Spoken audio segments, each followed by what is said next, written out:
Keep it real, keep it real. It's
Oh, namaste, welcome everyone to Satsang today, here in beautiful rainy Rishikesh morning, and I hope you didn't have to spend too much time waiting to come in.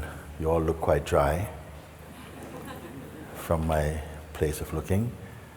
Welcome, of course, all of you who are joining via broadcasting from wherever you are in the world. I know many people are getting up very early in some places in order to share in real time with us here in Rishikesh. So, well done. And some are up late. So diverse is the play of time on the planet. So some people are about to go to bed, some people just rising up even early in order to be together as one Sangha today in the sharing of Satsang here in Rishikesh. So welcome everyone this morning, and let's press on. Very good.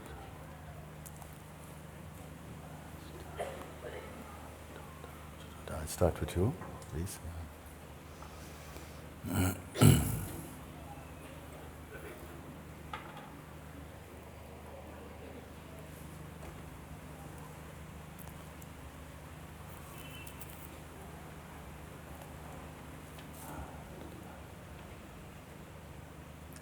Om Namaste Babaji.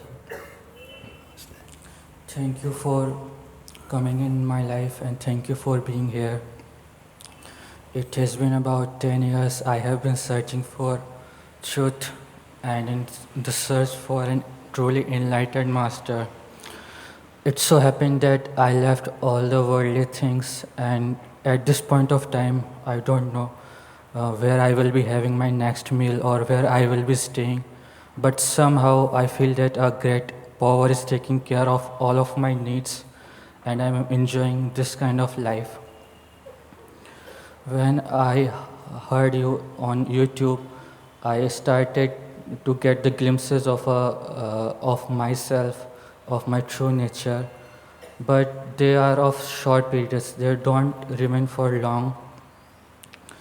So today I stand before you to beg for enlightenment. I want to be a Buddha, and my nature is lazy, and Repeat, please, what you say. I want to be a Buddha. And my nature, by nature, I am lazy, and I am also becoming impatient. Many say it takes thousands of lives to be awakened, but I don't want to wait. I want freedom today. Take it that the thousands of life is already behind you. Okay, so now it brought you this point, okay? Because I cannot defer you to another time and say, in another 5 lives or so. I don't work like that. So you have spent your thousands of life. Okay, so let's see what you're going to do with this life. So please help me. I want to free now. Okay.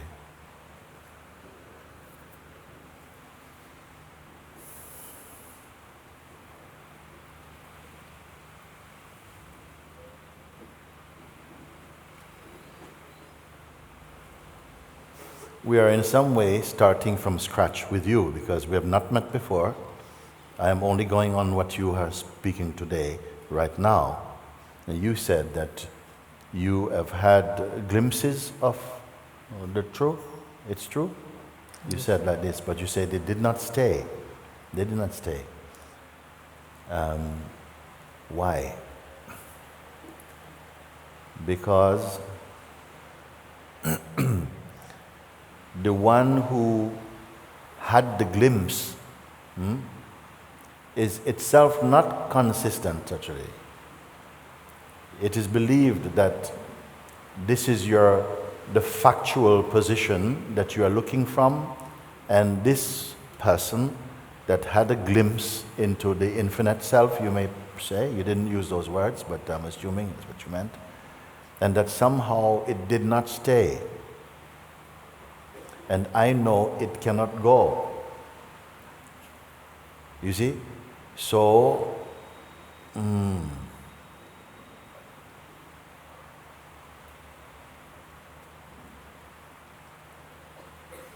maybe for the duration of what you experience as a glimpse was in fact,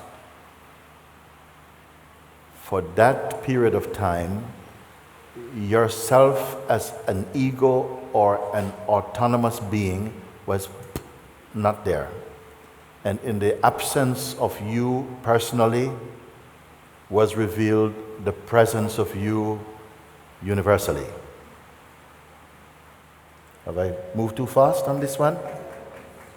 Yes. So it's a very subtle thing, is it? Because we are taking and assuming that the personal standpoint is adequate or sufficient to catch hold of the supreme, eternal, perfect self. So it's not that the person had a flash of the self, but that the person for a flash was not there. And in the absence of the person became the presence of the presence revealed itself. It's not easy if we are thinking the usual way of thinking, yes, but why did it go? Of course, we are experiencing from a very limited standpoint of personhood, which we have assumed to be the fact of who we are. Some people have evolved enough internally to recognize that the person is not a reliable state. It fluctuates. Something knows the person is not consistent, you see. So something within you is able to view or overview the sense of your person like that. That which is able to observe the sense of person, is that itself a person? I say again, no? If the sense of yourself, because we do it also very casually, we talk about our past, we talk about our projections about future, and these ideas and feelings, they come and go for us. But we don't stop enough to look at who is it that can perceive past, can perceive our present state, can perceive that our state is not stable. What is it, where are you looking from to observe that your person or personality is not stable? It must be from a place within yourself also, you see. So it is not true that the person, we can say, okay, we can say the person had a glimpse, but that glimpse did not expand into continuous seeing. It was effectively experienced as a momentary thing, and that went away. And it is apparently the person who observed that that flash of enlightenment or awakening, that went away. But the person has remained consistent. But actually, it's not the person that has remained. Actually, your sense of person is not a fixed thing. It's only seemed to be fixed in your mind. You think you're always looking from the place of personhood. Where are we going with this? I don't know.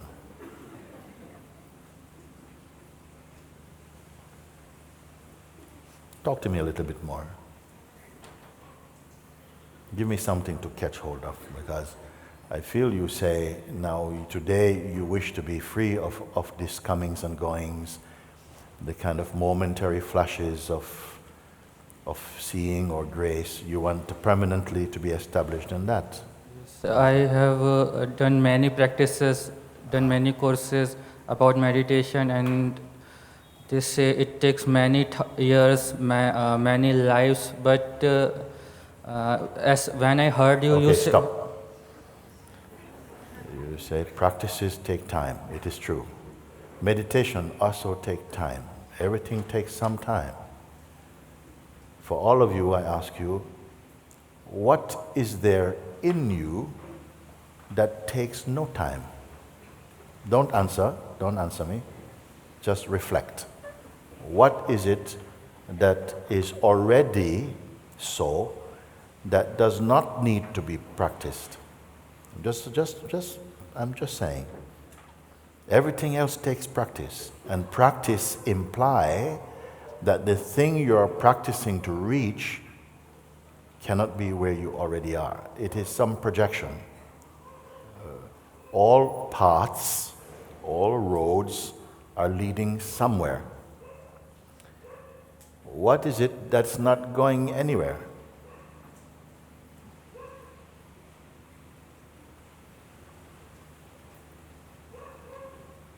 Because even present thoughts, they are traffic. They're on the way to somewhere. Emotions, it's also on the way to somewhere. Our minds are fixing things as though they don't move. Someone saw me also a few days ago, and this lady asked me, "How are you today? How are you now?" Okay.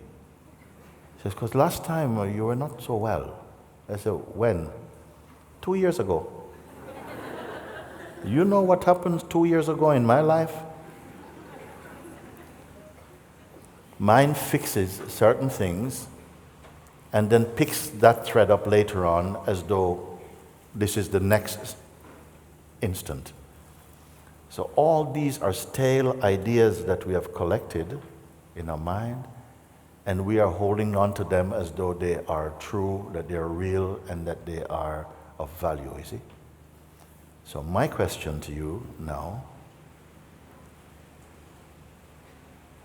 what is it, if you don't try to reach anywhere, even state of enlightenment or whatever, don't try to go for anything at all, just for a moment. I'm just trying something, okay? Don't try to go anywhere or to become anything.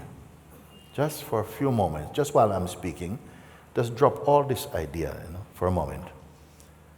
Not trying to reach enlightenment, not try to become Buddha, not trying to become anything, just for a moment.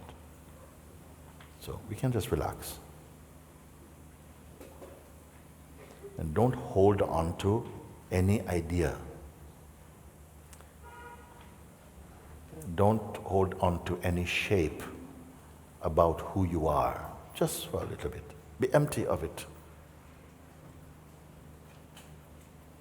And also, whatever your mind wants to say about this, leave it. Can we do like this?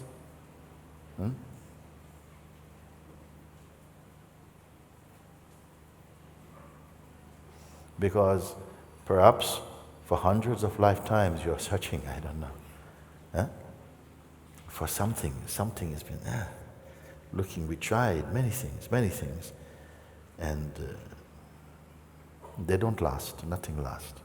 Now fast forward to this life. Fast forward to this moment, and I'm asking you to do nothing more for now. No? Just as you are here.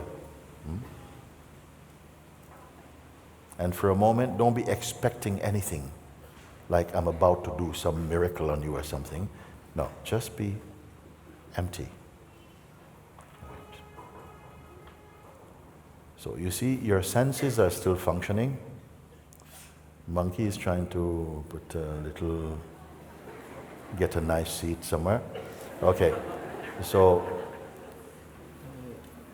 your senses are functioning, you can see, you can hear, but you're not collecting anything at all.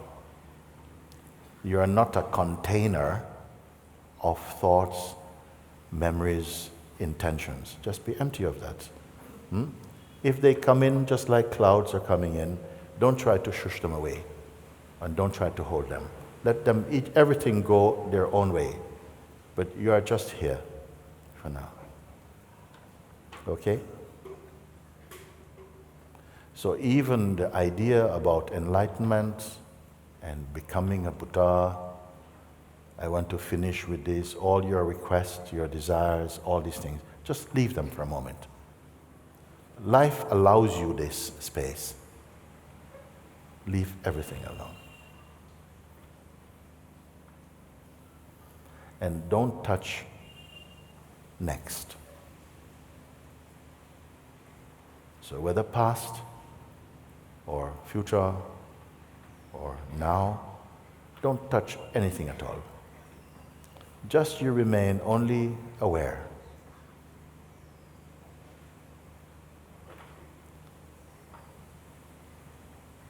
In this space, which I'm referring to as simple awareness, pay attention. Is it expecting anything at all? Please look. Your answers now I would like to hear from you. How are you in this instant? Have you done any work to be here? You say you're lazy, no? So yes. I'm really on your side now, okay? Not on your back, okay? So lazy man's way to enlightenment, really nice. So you don't do anything at all. Don't reach for anything. Don't turn back to get anything. Leave everything. There's something, if everything is taken out or left aside, everything, all your thoughts, all memory, everything for a moment, okay? You can have them back in a little bit if you want, but just for one instant of time to leave everything for a moment. Until there's nothing else that can be taken out. Nothing can be left aside. Are you not still here? Something is here. Even the memory of yourself as a person, it come and go, so you leave it.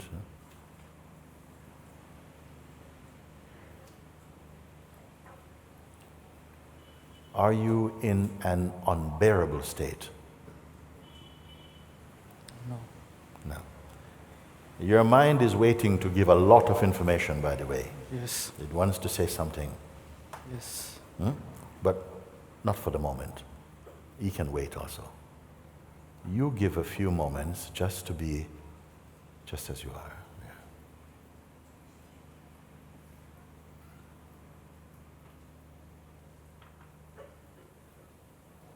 No next, no past. Even present. You don't know what it means. Simply you're here. I've not asked you to control or to suppress your senses. They are not the problem. Don't hold on to any self-description, nor any past. Just you're here.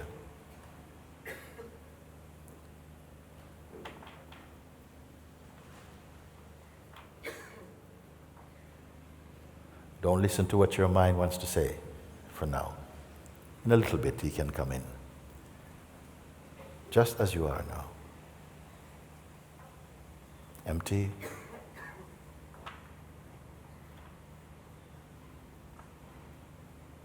Now it's like for some time I am experiencing emptiness, but there is a desire that is not going. Can I say that desire? Yes? I want. Okay, a desire seems to be coming and... Okay? And you cannot put him. You put him over there, he comes back. Leave him. Don't engage with it though. Say, okay, you can be there, but I'm not in a conversation with you. It's possible? Or must you engage with this desire? Can you leave it or not? It's getting difficult with that desire. Can I say that desire? It is getting difficult is a feeling. Yes. Did the desire tell you it is difficult? Did the desire say, listen, it's difficult to leave me, okay? Or is something saying it's difficult to leave the desire? I feel it's something is saying that it is difficult to leave the desire. Very good. Is there not an awareness that there is something that is feeling it's difficult to leave this desire? Do Yes. you have to identify with this one even? There's a feeling, but it's so hard to leave this desire. But there's an awareness behind that.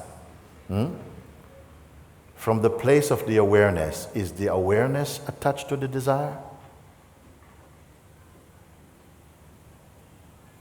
No, when I reach at the place of awareness, I don't feel attachment to the desire. Stay there.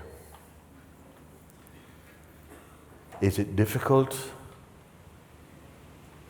to remain in this place? I'm not asking you not to breathe. I'm not asking you to sit very still. Say, no, relax. I'm not asking you to do some spiritual gymnastics or nothing, just as you are here. So even this persistent sensation or desire, you have just now admitted although it feels very intimate and itchy, the one who is feeling itchy, there's awareness of this one. So that cannot be my essential nature. Is true or not? Yes. Yes. So that being said, what remains now?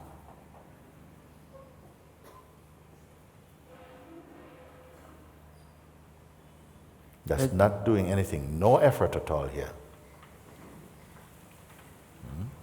At this point of time, I am experiencing a space, not knowing what to do next, what to think. Just be the space. Just be the space. Just be there in the space. Are you something that is in the space, or are you same as the space?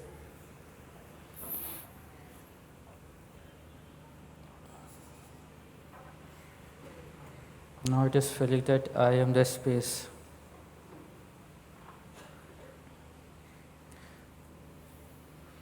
Does the space have desires? It's like I am experiencing, it's a consciousness who is knowing I, and there is nothing at all except I-ness. I-ness, okay. Is that an I-ness with content or without content? It is as it is only I, only the feeling of isness. Yeah. Did you create this feeling? No.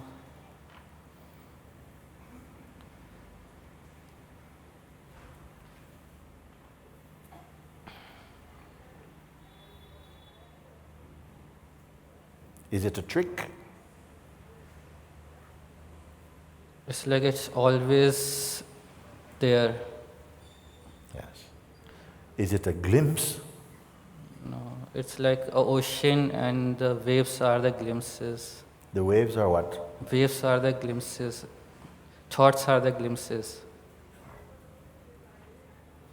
So the waves are glimpsing the ocean?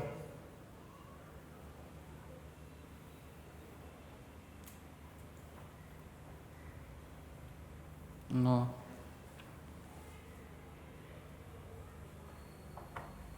Don't touch mind.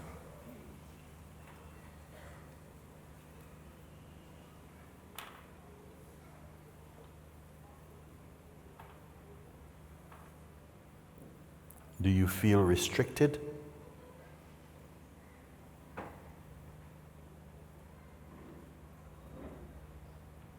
No. No.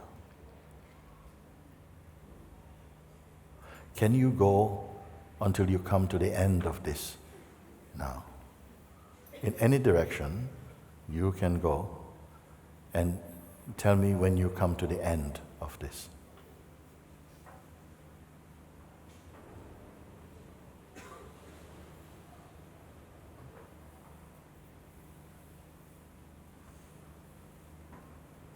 I didn't get what you said just now.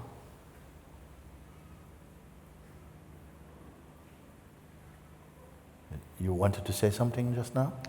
I didn't understand what you said just now. This that is, we call, like you say for the moment, use the word space, this sort of space that's here. Can you come to the end of that space? Does it have a limit?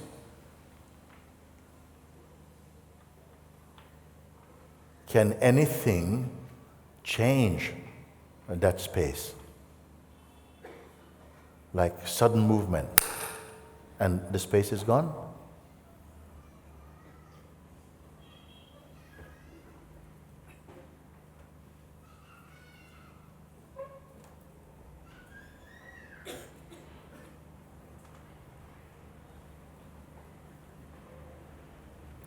That's awareness space itself.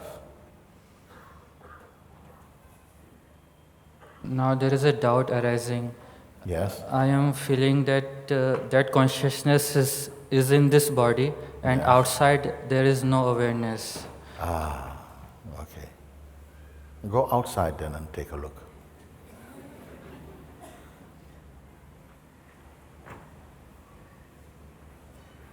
Something is saying consciousness is limited to the size and the proportion and the dimension of this body.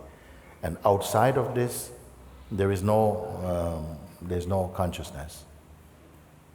That's a feeling that came, a thought. Yes. Yes. Where did this thought come from? It was not here previously. Then now it arises. From where it come?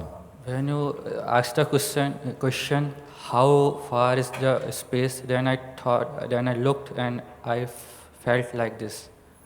Yes. I felt that space is not outside the body. So therefore, the space that you're in is the dimension and volume of the body. It feels so. It feels so, okay.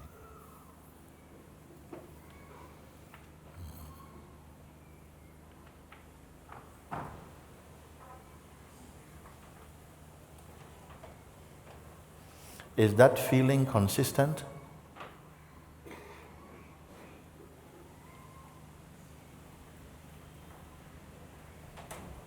Is that feeling reliable? Or is it just like another feeling? If it is true, then it means that it will always be true. It's true now. At any time you're going to check in, it's still true. Your existence is only inside the size and shape and the dimensions of the body. And because that thought came, and it seemed as though some belief has gone to that thought, so the thought becomes more solid. If it is left only as a thought, it will soon float by. It's as though each thought is auditioning for your attention. For someone else, maybe the thought come and it also go. But somehow this thought has come, perhaps not for the first time for you. It has come and it goes, hey, and you go. And you have this sense of going off with it, and for that moment you have chosen in some way, in a subtle way, to leave your seeing and to be in contact with that thought, which still cannot stay with you. I also want to tell an experience. When I meditate, my concentration goes here, and I feel that I am someone sitting inside my head and looking the world. That also I feel is a blissful state, but that doesn't remain for long. So from that experience, I sometimes think that I am a little point, something in my head. I see. But not at this moment. Not at this moment. Okay. When I meditate or when I in a good environment, spiritual environment, it automatically happens that my concentration goes above my head. Where is it now? Where is your concentration now?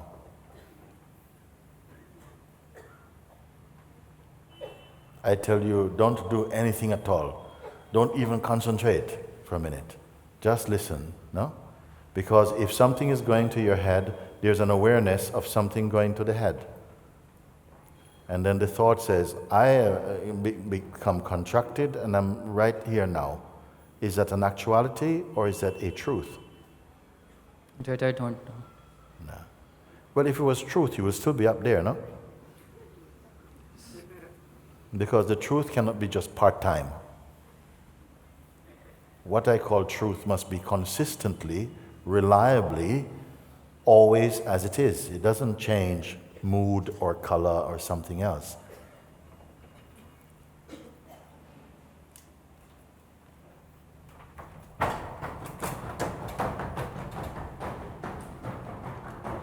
The mind is trying very hard.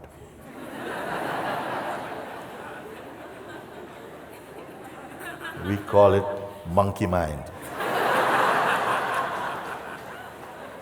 But when you pay attention to where I'm pointing, that's called monk's mind. Monkey mind, monk's mind. All these things are heard, as thoughts and feelings, movement, something, and even the reaction as a response to that is also perceivable.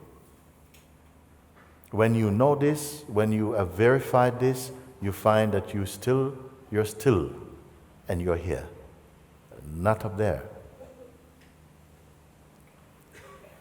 Let's not even call this a name for now.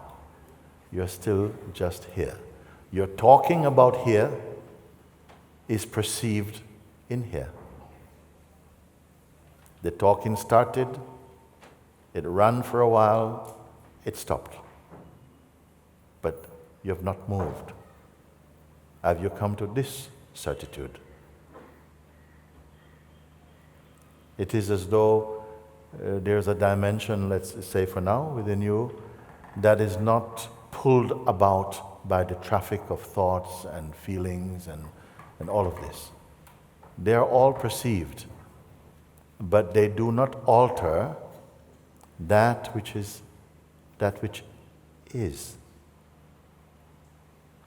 Can you recognize this? Earlier when I asked you all these things that come and go, for a moment just don't try to control, don't try to organize your mind, don't follow where it wants to go. Be aware only. From the place of awareness, the comings and goings, the rising and falling, all of these things are perceived, but without passion and without attachment. Can we come to this place?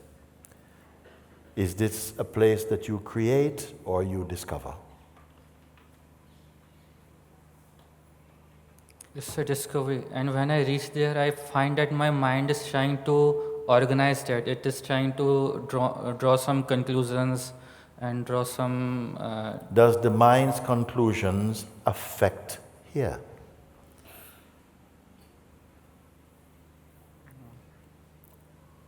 Who cares about the mind's conclusions? Is it this or something else? It is something else which you are presently addressing as yourself. The I feeling became the I me feeling. Because you mentioned before the feeling of I is there. And I ask you, does it have any content? You say, no, it is just a sense of being is there. You see? That sense of being is really your watching place. The first important discovery, that you are simply observing the traffic of thought, sensation, feeling, memory, all these things are watched from this place. Some time ago, I shared with you a simple example that I thought maybe it's worth repeating now, and you must have heard me talk about it before, because many people could relate to it. And I gave the picture that there is a tree, and on one branch of a tree, there is a bird, and the bird appears to be building a nest. It has babies and it's building nests. Maybe flies off every now and again, it finds some worms, it brings it back to the baby to feed. Activity. Now this bird, I'm saying, represents our life of activity. Having a life, making a family, having a home, having your business, going about doing the things that we perceive other human beings are doing according to our culture, according to our tradition, according to expectations. That's the first bird on the branch doing that. But a little bit above, on another branch, sits another bird that looks identical to the first bird. But this bird is not doing anything. It only sits quietly observing. First bird,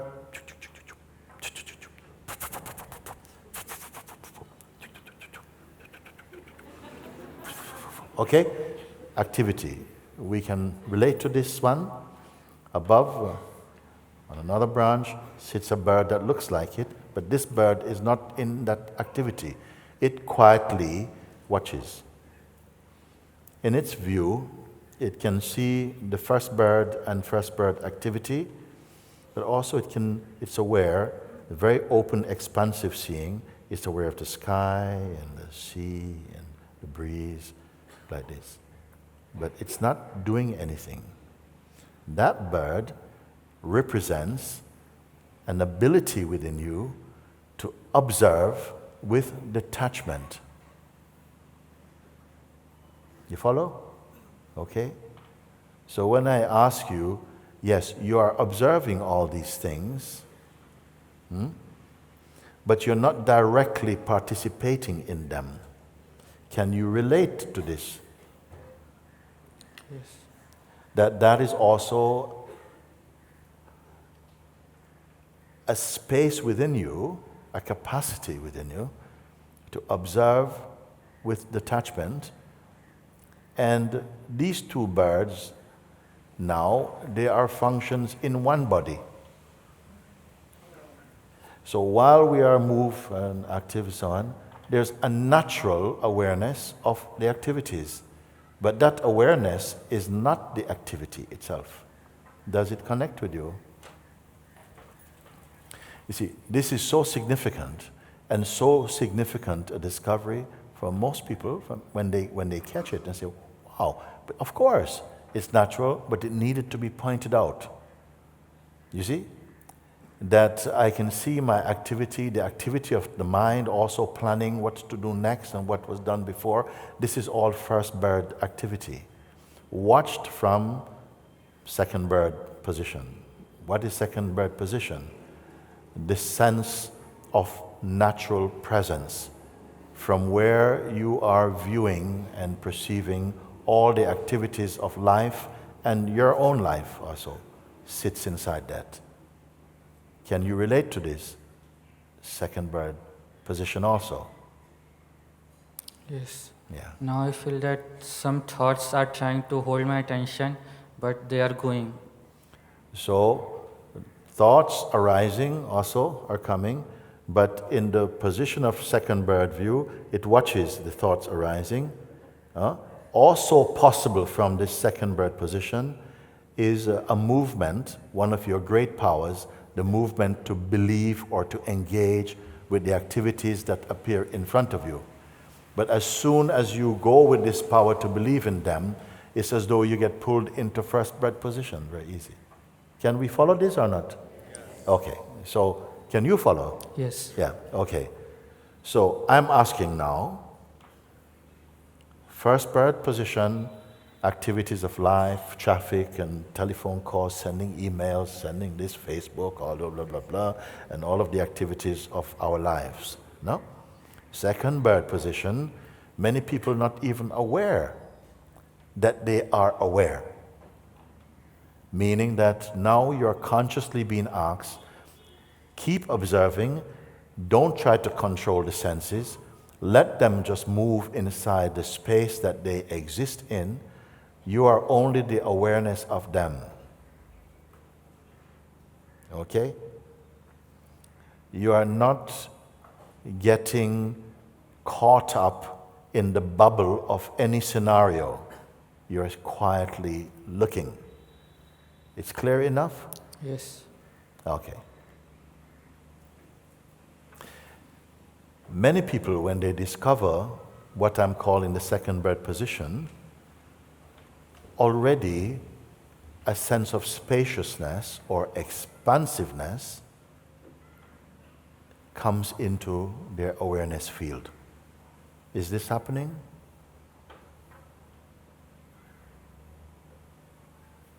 When you're not aware of your actions, it's like your world can easily become claustrophobic and tight. I'm running out of moves, I don't know what to do. When you sit back in the place of the observing position, you see from a wider perspective. And at the same time, you are aware that you are aware. Is true or not? And how does it feel? Is it the same environment? First bird position, second bird position. Second. When we discover this, already you are experiencing some sense of peace, space, spaciousness, a joy, a contentment. Panic, agitation, those lower energetic functions, they seem to be thinning away and replaced by a field more of graciousness, lightness, more open, aliveness. Can you recognize this or not? Yes. When people come to this position, then I say, be rooted in this, be one with this for a time. Because life is going to keep on presenting many activities, and it will feel as though some activities are trying to get you back into first bird position only. Nothing wrong with first bird. He can exist, but he is better existing with second bird also there, conscious, no? So let both happen. Now, I want to share with you something.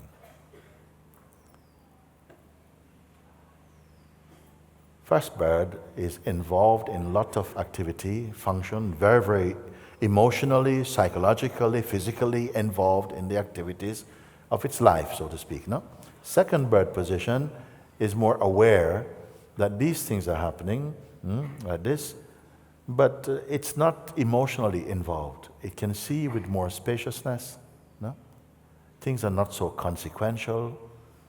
There seems more time. Things have slowed down. So first bird is a functioning, isn't it? You're observing the activities, let's call it the functioning of identity and personhood. You with me? Okay. Second bird is also just observing quietly. Its place is more peaceful, more stable, you're more happy, more open. Okay? May I ask you something? Is second bird position, peaceful as it is it also not a functioning?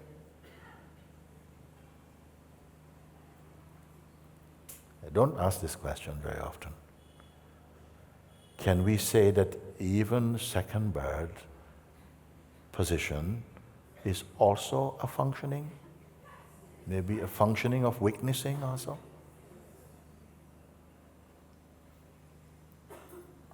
Is there third bird?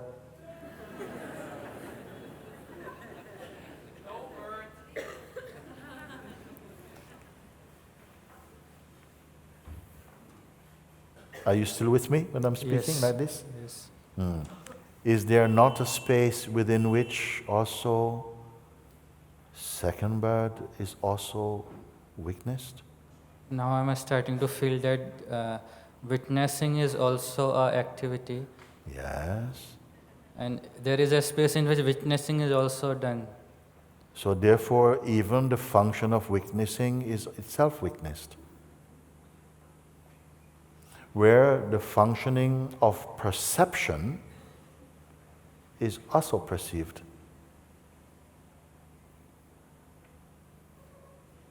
Now it's feeling like I'm going into an emptiness, and a fear is coming, and I've lost all my identity, such type of fear. Yes.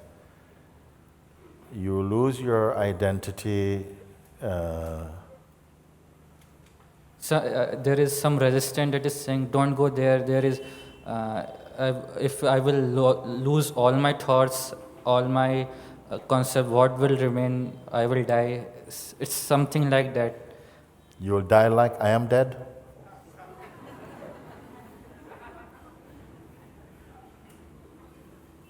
Something will die, but you will not be dead. It's a strong word, a very human word. Die. Oh, don't want to die. No? But what will die is that which is never really alive in you, just imagined. I don't have to use the word dying. I don't have to use this word, and I'm not tricking, no? Because we value so much the concepts that we are attached to, and we feel we cannot do without them. Okay? But while we are protecting them, you are not in the fullness of yourself. You're living in a conditioned state, which is fine also, it's fine, because there's a very big membership there. Okay? So you're in good company. We can transact in this way. Yeah? And I say, where I'm speaking now, the population is few.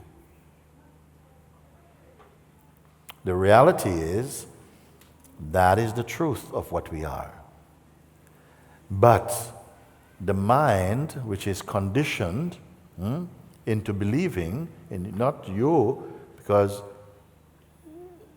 you, the awareness itself, because you can only ever be the awareness, but you can also be not aware of your awareness and believe you're only alive through your ideas and personal identity. And something feels afraid to move beyond that because you've learned the street language of your person. You see? And I'm not here to pull teeth, I'm not here for this, okay? Because each one must move in their own speed, in accordance with the will of God, no? But some are able to grasp what I'm speaking and feel the immensity of that. They can feel the purity of it. They can see and feel the love that pours out of that. They can experience the wind of the universality of that.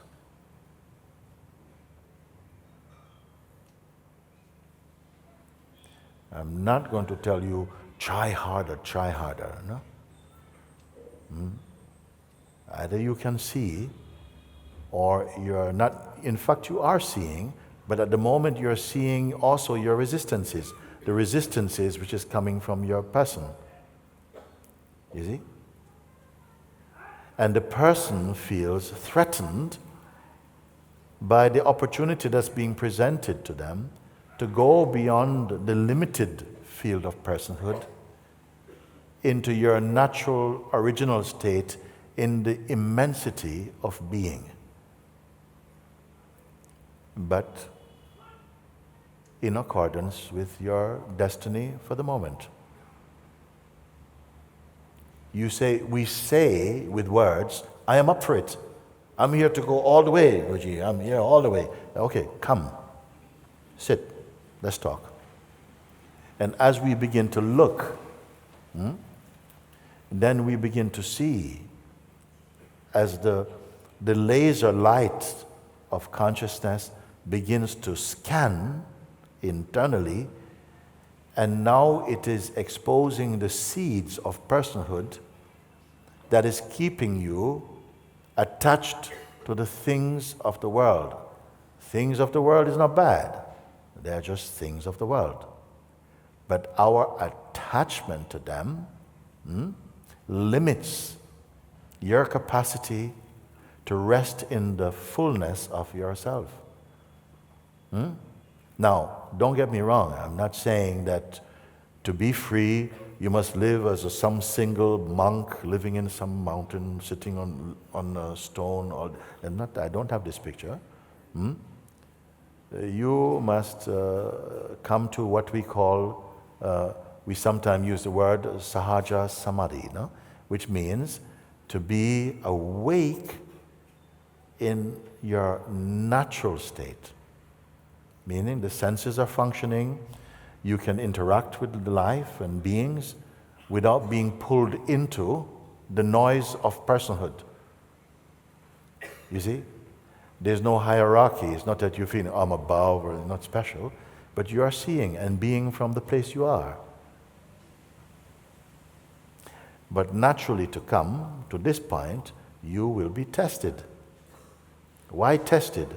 To make you fail? No, because we need that friction. Sometimes I say it is as though consciousness creates the sense of a problem in order to have the experience of transcending it. So another way that we can call this whole experience or experiment of life is a game of transcending the lower energy fields which gravitate and hold the beingness hostage when the beingness is deeply attached to personhood. If you're deeply identified with your body and your gender, your race, your whatever it is, these things will be coming up, your attachment, because something says, come a little bit more in. Come back again to the original place, and something is saying, no, I don't want to be without this, and this is fine. If that's as far as you can go for now, that is all. I'm only presenting what you say you want when it is more clearly perceived in you, meaning what? Well, for me, you're always the self, but in the role, temporarily, in a mode of localized consciousness, which has formed itself into what we call a person.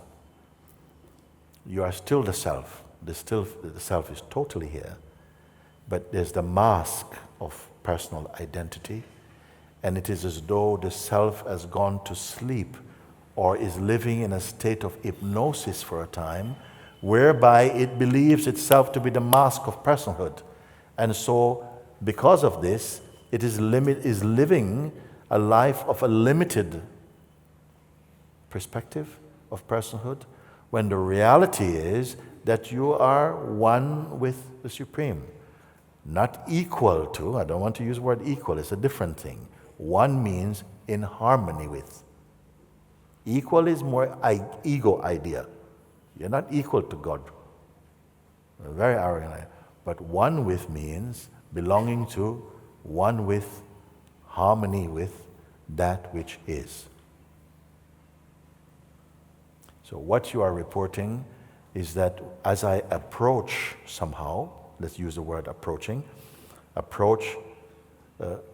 coming back into the field of isness, of that which truly is, I begin to see my humanness and its attachments. You see? It's true or not? Yes. Yes. And it is also experience some fear that I might be making wrong choice. I'm letting go of the things that I have believed to be essentials to me, but a voice seems to be calling at the same time, let go and move more deeply in. Don't destroy, simply leave for a moment, come more deeply in. Can it happen for you? You see?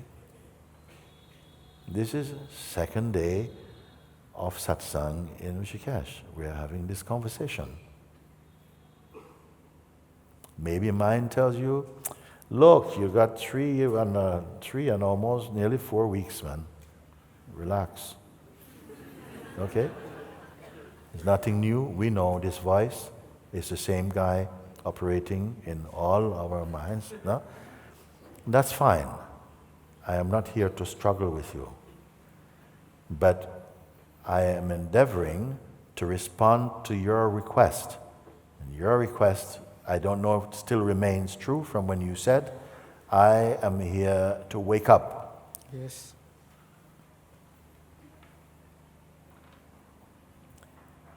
What do you perceive to be in the way of that awakening which you say you long for.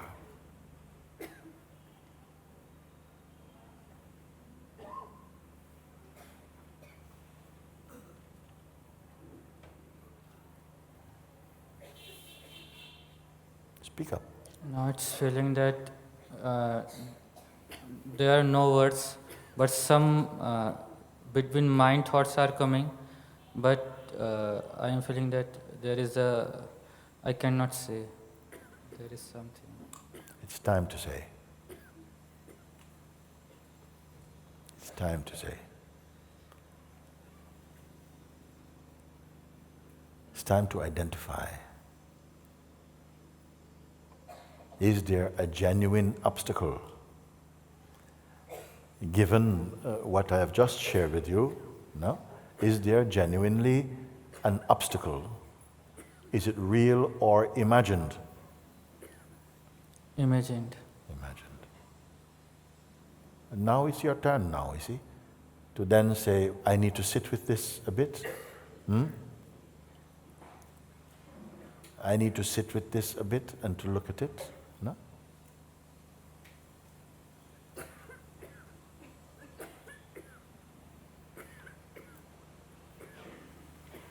I don't come here with a form for enlightenment, dear friend. What is your name? Tick.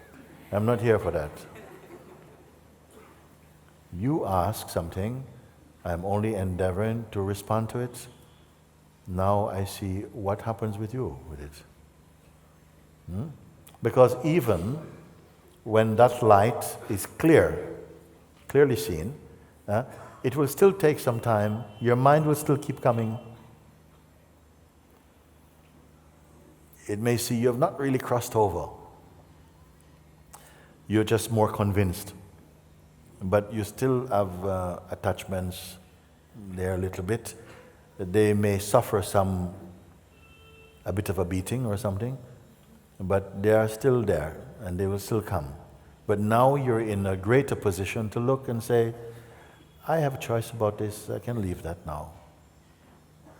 Because nothing that I see there can improve on who I am here.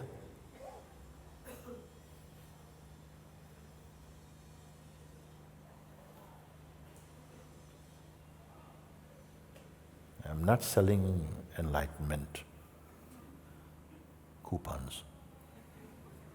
You ask, the guidance comes for you, then you see at least in this place something feels stuck. And what is feeling stuck? For someone else, they may say, yeah, there's a feeling of stuckness, but when I look, there's nothing really stuck. Sometimes people have said, yes, I see all of this, but there's something that is still troubling me. Okay, what is it? I don't know. You don't know, but something is troubling you. Yeah. Okay, next. Boom. It's your time to reflect about it. So, I want to thank you because I feel in sharing with you, Thank you. it's not just personal, then I feel it's for everybody, food for everybody, because something I may share with you, maybe someone will eat completely. We don't know, okay? So, thank you. Thank you. Can I tell about the desire The desire, that I left before? oh, you left it? Yes, Or you but want to return to it? Yes. Okay, tell me then. I want to sit at your feet for some time. In the hope of what? Without any hope. Okay. I am feeling very, I can't say, but I am feeling this experience, this is the greatest experience, I Yes. can say, Okay. of now. Can I say something to you about this? Yes. If you embrace what I have shared with you, if it resonates inside your heart, then you can be experiencing the thing that you say you desire for as long as you want.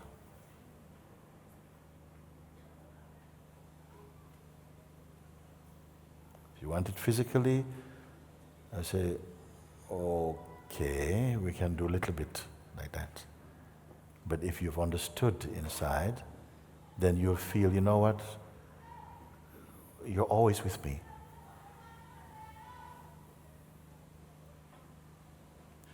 And maybe even a more powerful way than physically sitting with me.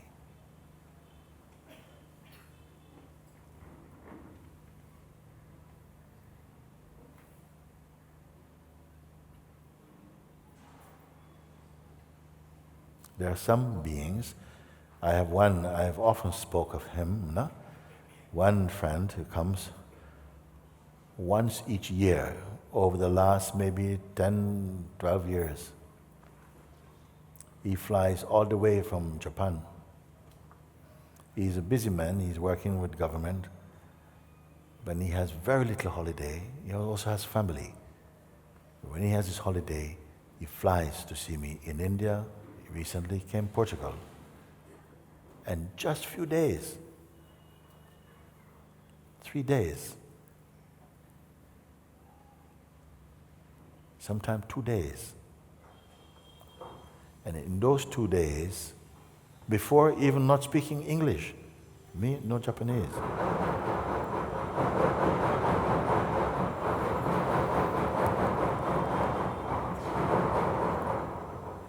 You know that guy? 2 days, and in those 2 days, even not speaking English.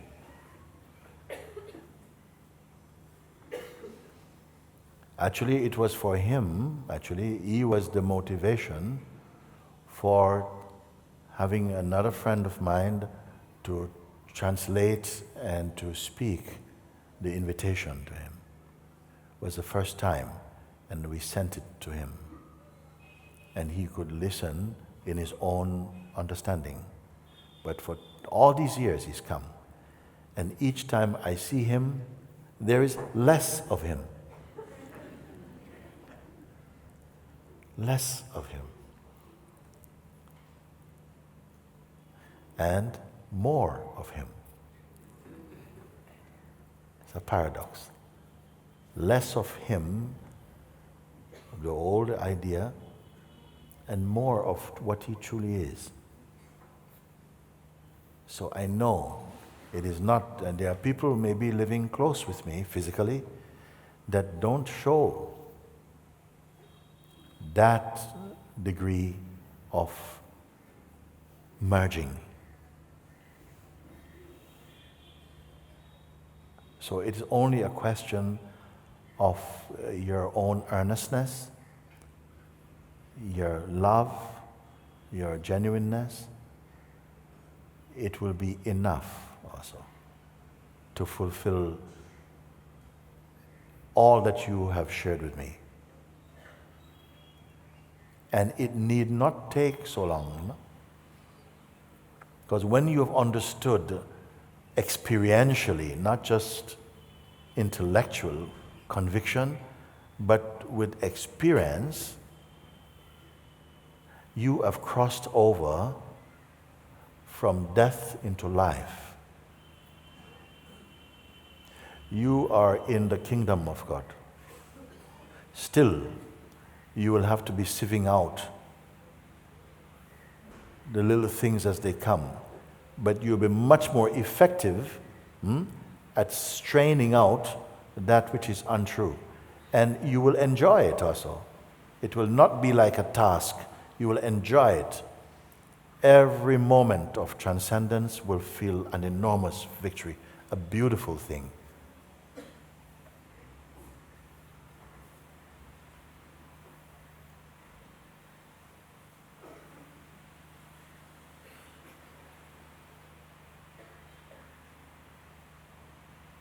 Okay?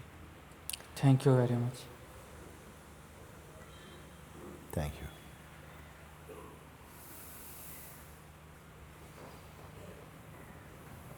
Can I see you?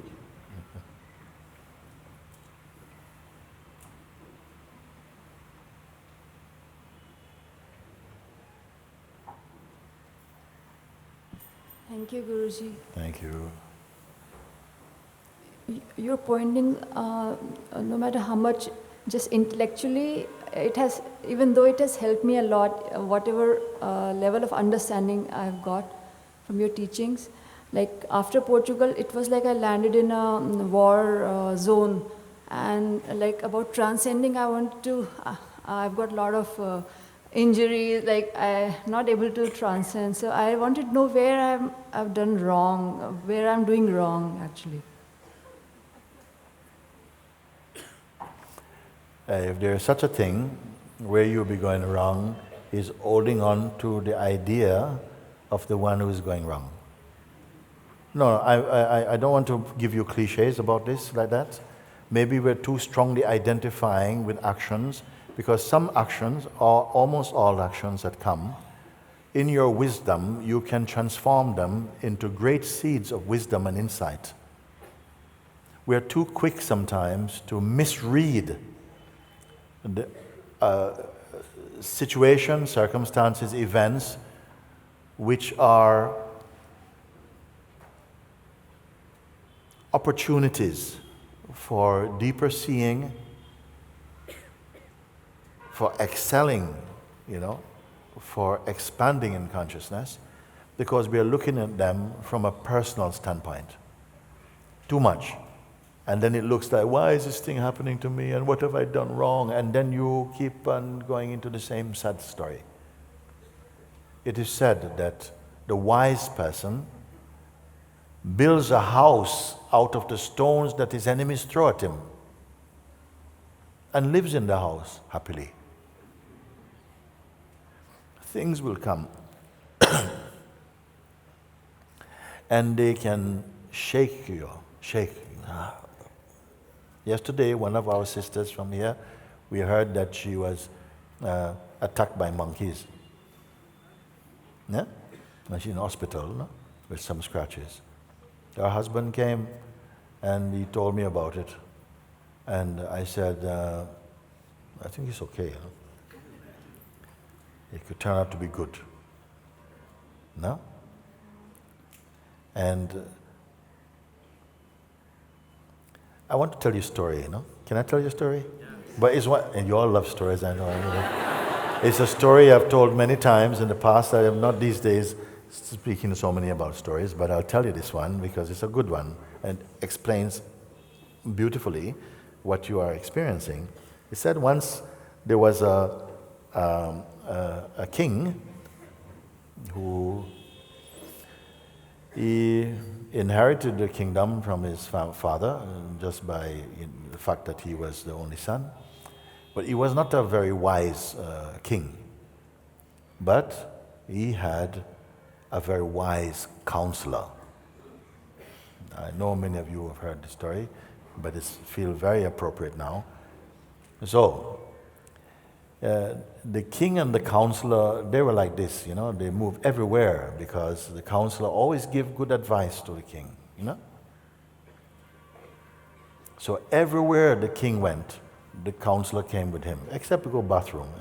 You wait outside, king come out. No, not even the queen get to spend as much time with the king as the counselor does. No? So it's happened like that the king, being a very plump chap, he was getting out of bed one morning, and as he tried to put his feet into his royal slippers, it slipped. Slippers slipped, and he fell onto the floor, marble floor, palace, and hit his elbow. And really smashed his elbow, And you can imagine the pain. He was screaming, Then he shouted, "Counselor, counselor!" Quickly, counselor, come inside. And he says, Your Majesty, what has happened? He says, look what happened. Why it happened like this? The counselor said, it is good, my lord. Good? The king was very angry. He was not able to accept the counselor's word. How do you mean good? How can you say, look how it hurts? Guards. The guards, no? He said, take him away. So the guards picked up the counselor and so off they took him. and down, down to the very bottom of the palace, into the dungeons, into the jail. They throw him in the jail, the door, the council sitting, sit there. Okay? Now the king was really angry that the council gave him that advice. So he was in bed for over a week. This pain. But after nearly 8 days or 9 days, the arm was feeling better. And he was tired of being in bed, you know. He was also missing the counselor, but he was still more angry than missing him, you know. So one morning he got up and he felt much better. I feel better, no? And he loved riding. He had some beautiful horses. Then he said, saddle up my finest horse, you know. I want to go for a ride. So they saddled up his finest white horse, and the king climbed onto the horse, and he felt great. Off he goes round, and he's enjoying the ride so much. He traveled until actually he's gone so far. He was going through, and he saw like a white deer or something. So he's trying to follow this deer. Watching. Didn't see. Then something happened. I think he got knocked off his horse. He had entered into another kingdom, the kingdom of the cannibals. Yes, he strayed from the boundary of his own kingdom and had entered into another kingdom of cannibals. No? So quickly he was captured, and you know, big fat juicy king, you know, and they carried him. They sounded their trumpet, their horn. We got a big one. Okay, and they are bringing him in, and he has no friends, he has no counselor, nothing. And they're taking him, and they locked him up into a room. He could just about see, you know, out of this place. And he saw that they were making a big fire and a big skewer. So he's terrified, no? And the drums, boom, everybody coming, you know, ready to have something, no? So they pulled him out, and they pulled him out, and now he's terrified, if you can imagine. Now he has no friends. Everybody is there, you know, hungry and looking at him, and they're pulling the king, and naturally he's resisting. And then just as they was about to bring him right to the fire, they're pulling him, and his sleeve came off. And they saw his all-blooded arm. You know? And all the drum, boom, boom, boom, boom. They looked. Damaged goods. We can't sacrifice him. Oh, no, everybody, oh, no. And he's so juicy looking and everything. So they grabbed him and they put him on the horse. And he again, then after a very long time, he entered back into his own kingdom. And the horse kept going, he just holding onto the horse, no? The horse was wise enough to return to his own stables. And then back into his kingdom, the people, they found him, oh, Your Majesty, and they took him all bloody and nervous and thing. And he went back into his home, and they dressed him, and they washed him, and they prayed for him, all these things. And then he's there, you know, and then he begins to think, you know, my God, you know, they almost finished me off, and this thing saved me. And then it came to his mind, my counselor. Then immediately, because he remembered the counselor said, this is good, my lord. So he himself went down to the dungeon. They opened it up, and the counselor sitting there, you know, not eating anything at all. Said, The king fell at his feet, oh, my counselor, oh, my counselor, please forgive me, please forgive me. The counselor saying, my lord, what has happened? What has happened? So he explained the whole story. He said, you see, you told me. You were always right. You told me this is good, but I was so angry, I was so in pain, I could not accept your words. And look what happened. You see, this very thing you told me is good, I could not see at the time. And now it turned out that because of this, I was saved from being eaten. Oh, my counselor, my counselor. You, on the other hand, you were innocent all this time. And I locked you up for no reason.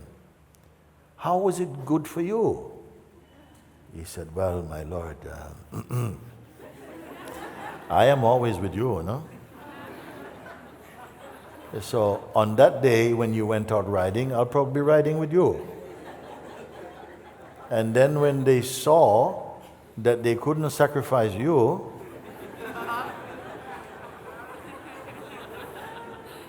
they would have grilled me. So it was very good for me to be in jail for all this time.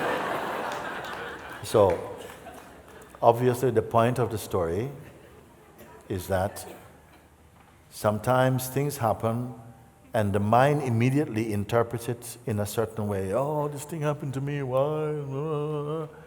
And you don't see that sometimes these things will turn out to be good, especially if you keep your mind in a neutral way and open. The things that happen to us don't happen because life is vindictive, but more corrective. And so things happen, and if you reflect on them in the correct way, you say, wait a second, it is good. It was not pleasant, but it turned out to be good because of this thing now, I stopped going to that place, or I stopped doing this thing, you see? So watch that tendency in us to feel that life is against you. Life is nothing against you. You are the beloved of God. Why you should be against you? But if you are living only to be comfortable and everything is all nice and so, maybe you don't grow in the way that you need to grow living on this planet. We have to grow very quickly. And so I would give that as a good example, that things happen, stop, reflect a bit more. You have been to Satsang, you've seen that sometimes, yes, the ways in which you have transcended or grown most quickly is often through painful experiences, and make use of it. Otherwise, your mind starts to develop a habit of giving the wrong reading to something, and then you feel you're not moved on, and in fact, you won't have moved on. I'm very grateful. All the hardships, your pointings were like they gave me life. In spite of everything, I'm so happy, and you gave me a second life. I feel I should become a better person, but I feel at times I become angry, and maybe I have more arrogance. Maybe it's temporary, but I just want to cross over forever. So.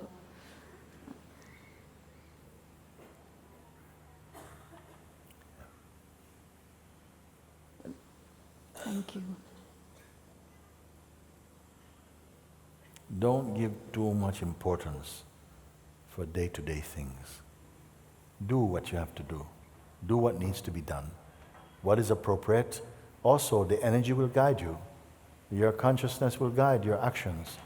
You must keep being grateful to that, to somehow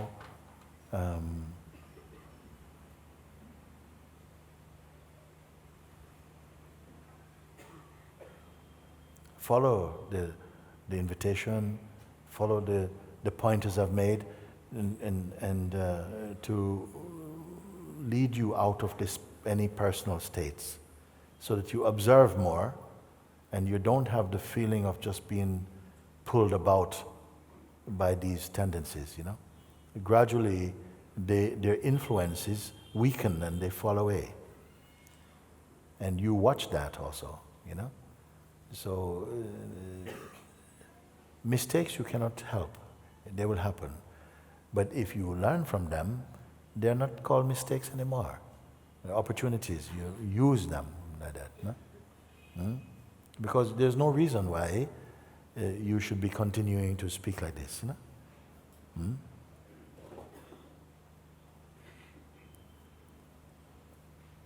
Very quickly we can come out of that. Why? Why is it? Because you are already the self.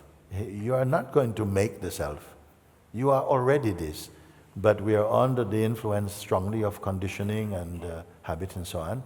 And we have to wake up out of that sleep in somehow. Gradually you find you don't complain so much about things. You don't have any judgments about them. Things happen. It's not that you don't care, but you don't mind. Things come and go. You have found the quintessential thing.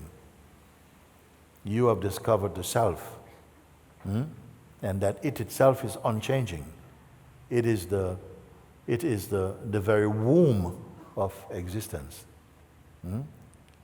Why you should not be happy? Because only the person is experiencing life problematically. The one as you're growing back into yourself, the problems, so-called problems, are converted into really auspicious things for you. Okay? Yeah, very good.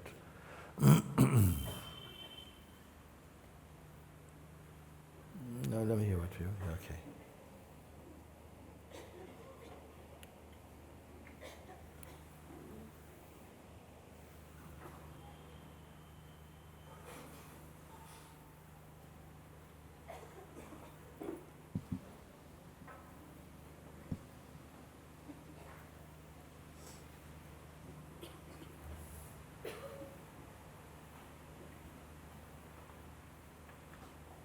Mooji, I have been with you already 4 or 5 years.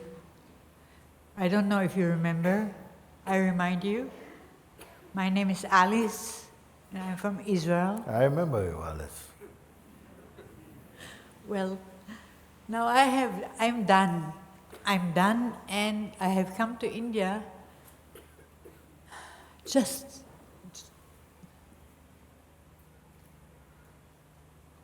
to be free, to be taken to the other side. I don't know, to disappear. You mean it? I work 24/7 to awaken, and I have not come to a breakthrough.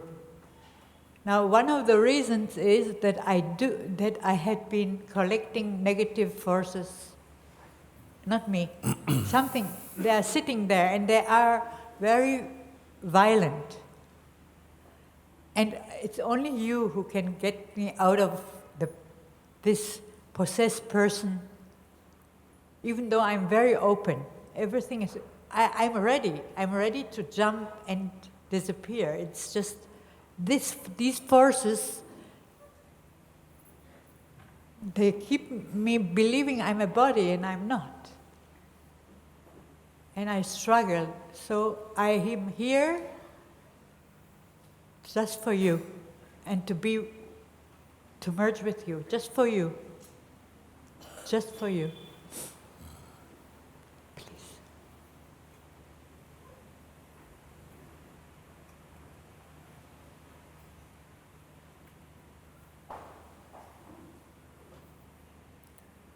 Okay.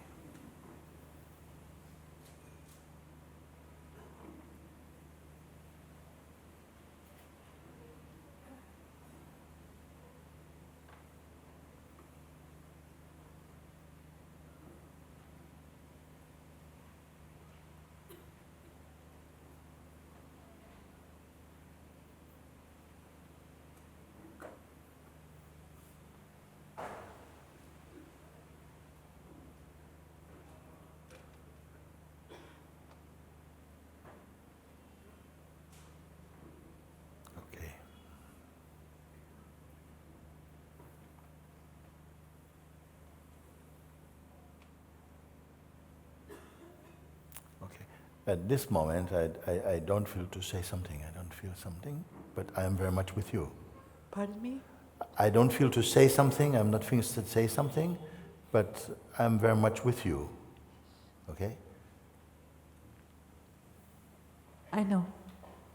And we will see how the days unfold. Alice.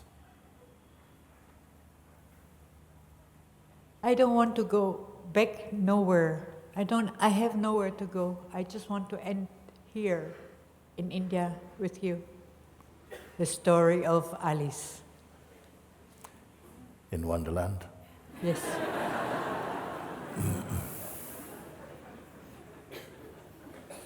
There's no possibility to continue. It's not possible. That sounds auspicious. Yeah, it's not possible. It's just physical also not possible. It's not possible on no level. It's just not possible even to go outside anymore, actually. Yes. Really not to go outside anymore is really beyond the physical thing. I cannot be physical anymore, Mooji. Yes. Then not able to go outside means not able to leave here. Isn't it? Not able to leave you. Then everything must be fine then. Pardon me? Then everything must be fine then.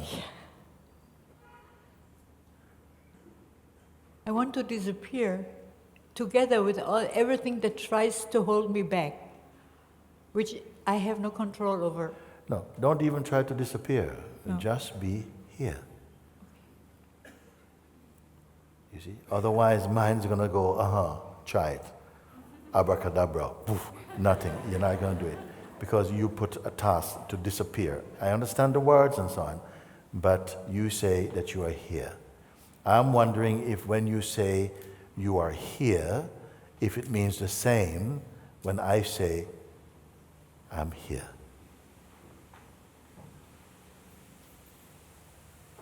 Because there's a tremendous space in here-ness. Not there. There, I don't need to.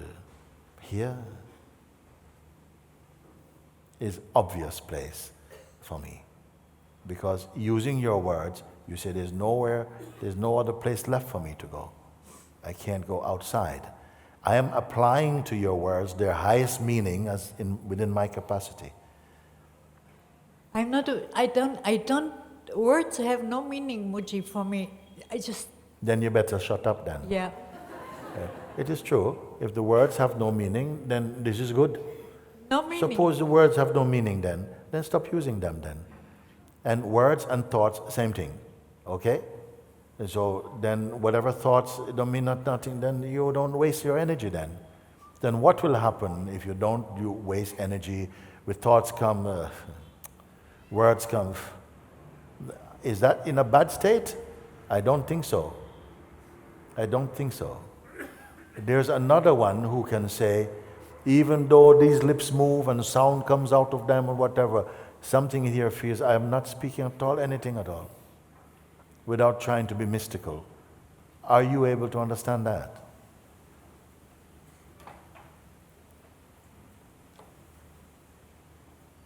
That kind of quietness, is not a physical thing. It means that you have discovered that before even words could come, before thoughts came. And even during the expression of thoughts, it remains unalterable. So if that's not yet the case, then I will meet you, we can see whether your sense of being here meets my sense of being here. And then we won't have any trouble. Something tells me if I meet God in my heart, this big love, which I already experienced in the past, but it's gone, this will bring to an explosion of all that needs to be exploded. If you leave everything alone, then, because everything you've touched have exploded into some trouble for you. Some people like that, no? everything at a certain point, everything you touch, you break. Everything you touch, everything is going. Then I say, even in this I can find a blessing. That at a certain point, life is just washing everything from you. If even like that you come, at a certain point, if I say, don't look about, okay, if I meet God, because the mind just takes these things and make them into something else. Or if I do this, no. If I say, simply, you stay here. Yesterday I was speaking to some of our friends from China, and one person, I was saying to one lady, you know, when we start counting, how do we count? 1, 2, 3, 4, 5, 6, whatever. Nobody starts 0, 1, 2, 3. Okay? So you be 0. Do you understand what it means? You don't tell anybody that. Don't tell anybody I'm 0. I'm 0. No. Just be in the place. If you understood what I'm speaking, you don't even touch your mind. So thereafter, whatever comes from the mind has to come through the heart. It will come from there. Have I lost you by speaking like this? With me a little bit. Okay.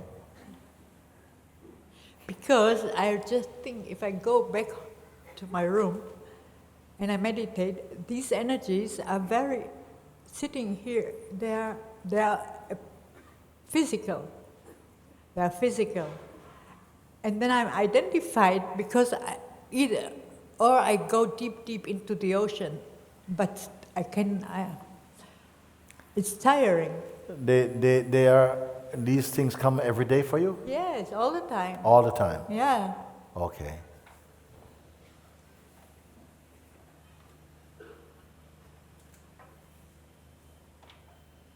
Even now? No, not when I stand. You want to come and sit with me here? And Yes. just sit here? Don't Yes. speak it to me, just sit here. Then show me when they come, and I can speak with someone else for now.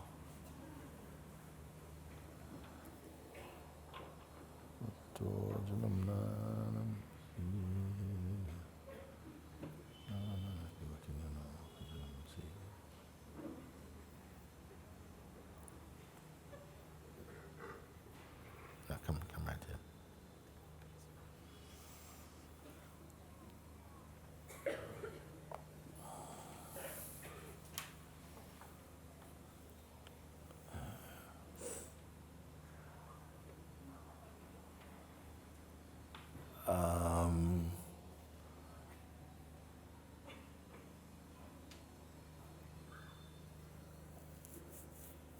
Okay, you go first in the dark top. You come, you speak.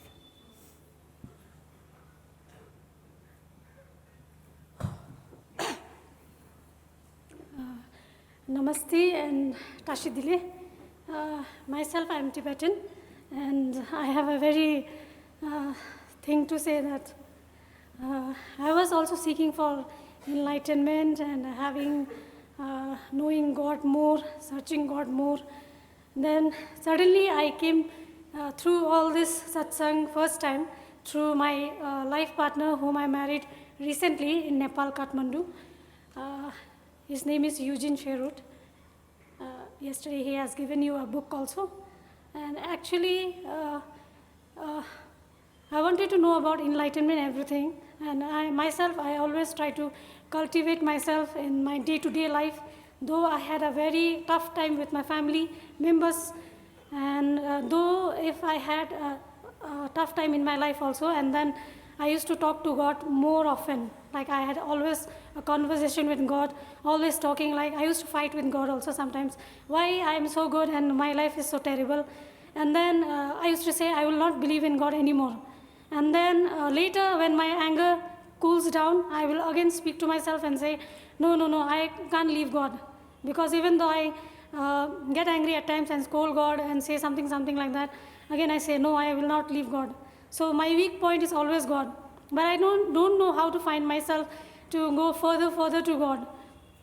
But then he also, when we had a conversation with him in the beginning, he used to tell, just avoid whatever is going on in your life. just give unconditional love to your family members, to whoever hates you. That way only you can find peace with yourself. So that way he used to, one day a neighbor also told something to my family, mother, and I was so angry, I want to go and fight with him. Just why he said this and that. He stopped me. Don't go, don't say anything. Leave him. That night I had a dream of Gautam Buddha. I was bowing to him 2-3 times, like bowing in my bunk bed. It's like a school, I was in school, and I was bowing, and suddenly my pillow fell down. And then when I wake up myself, my blanket also had fallen down. Then in that dream I saw, when the pillow fell down, I was just seeing the Buddha statue, and I was finding it so funny. I thought to myself, maybe Buddha saw me with the pillow falling down on my bed, from my bed. So I just saw him, and he was smiling with his teeth full open. Na? I never saw a Buddha with teeth. So I was very happy. Teeth coming out, na, full, and smiling. Na?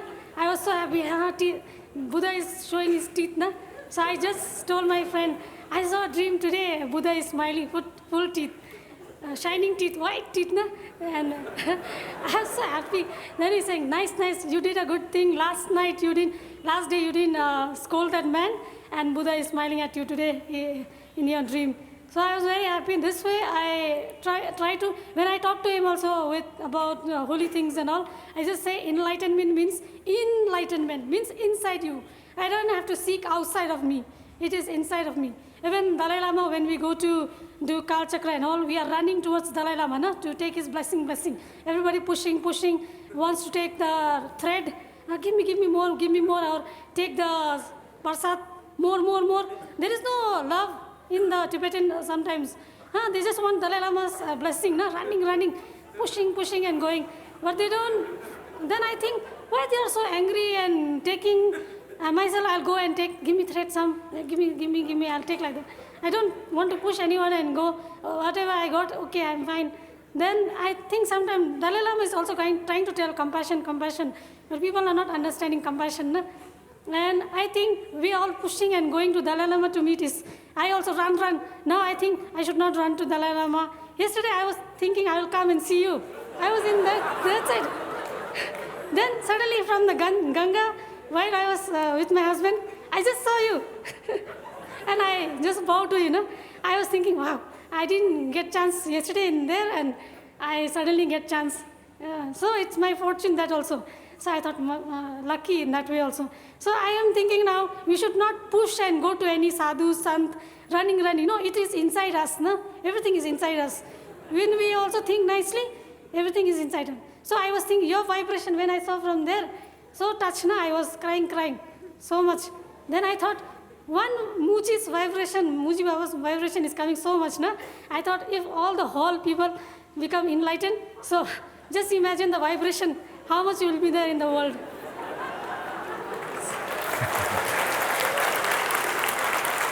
So I don't think everybody is saying, I want to meet you, I want to meet first our inside. Inside us is there. We should meet ourselves inside. Then Dalai Lama also running, going, no need. If we are doing good things from inside, if we try to sit down, have compassion in our heart, do good things, then ultimately you are also happy. Buddha is also sitting there. And yesterday also I saw there one Buddha, smiling one. I take pictures also day before yesterday. So that way I'm thinking now, I don't have to run to any sadhu, sant, Dalai Lama, just running. No need to run anyone. I just have to sit with myself. Inside me only God is there. Then I just observe God inside me. Then I don't have to run to any sadhu, sant, push. Don't have to run, go anywhere. It's inside me only. No need to follow anyone. Follow your inside. No, it's inside you only. No need to follow outside of you. It's all inside of you. So everybody become enlightened. Then how much world will be peaceful? Utopia world. Everybody peaceful, no war. Even my country, if all Tibetans have compassion, no hate towards Chinese, maybe our country also free one day, soon. Thank you. Very good. No, very good. You speak it, and it is true what you were saying, that it is already here. Everything is here, you know. But it's important to find also someone who will encourage that and to remind you. My Tibetan people, I don't think they attend satsang. Only I think I am there in Tibetan, I don't know. I don't know, Tibetans, they are very, sometimes they are in India, no? They will say like, sometimes they don't like Indians. But I am always grateful to India, no? Because they give us shelter, no? In India.